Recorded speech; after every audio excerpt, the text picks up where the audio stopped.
دنیای شب خنده میگیره، از بوی بد که توی شب میفشه خنده میگیره، از دنیا و فرقی آدم‌ها، از نگاه سردی آدم‌ها، از بدی آدم‌های خوب، از شکلی واقعی شب، درس‌های خط به خط، از گرگای نیمه راه خنده میگیره.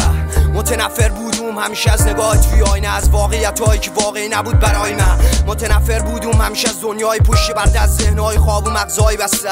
دنیای من دنیای درده، خوشی از دنیای من رفته. دنیای من تاریکه و این تاریکی کلی حرفه. این تاریکی دم یاد میده چی بده بدتر از بد کیه، کی دوسته کی دشمن، کی با من کی پشته. دنیای من روز نیست، روز رفته روز مرده. همیشه شب بود، شب‌هایی که پوری درد بود، شب حقیقت تلخ بعد مرگ توی جاده‌های سرد بود. تجربه‌های من فقط توی شب بوده، از جاده‌های لعنتی فقط دودم بوده. من هیچی نفهمیدم هیچی، من هیچی نفهمیدم هیچی.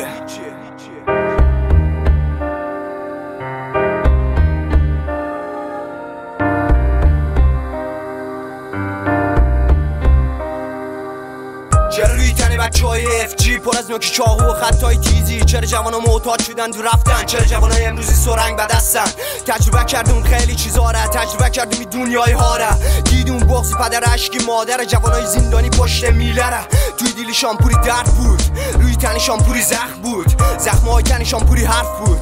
کاشکی درد نبود، زندگی بدون درد بود، بد نبود خوب بود، همه چی پول نبود. کاشکی جنگ نبود، کلگیش فیلم بود. کاش قلم و جای تفنگ توی دست بود و جای خشونت کاش محبت بود. کاش وطن می زندان نبود، هم وطن توی غربت توی زندان نبود. کاش شکلی شب واقعی نبود، درد نبود بد نبود تلخ نبود، همه چی خوب بود توی لباسی دوست. کاش دشمن نبود، کاش پدریم باوریم زندگی مادریم بر روی سر بود. هیچ موقع نبخشیم فرشته آسمانی که شما را با خود بود.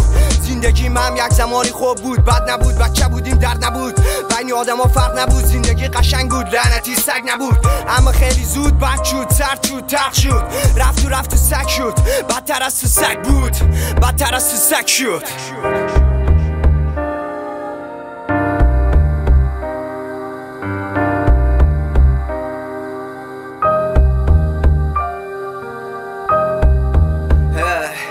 میبینی هموطن گیجو سر در گمو، ماندون بخندم یا گریه کنم. ده آزای وطن من، ده حال و روز موتو، ده غربت، ده آوارگی، ده این همه ضربه که خوردیم و از هیچ کدامشان درس عبرت نگرفتیم.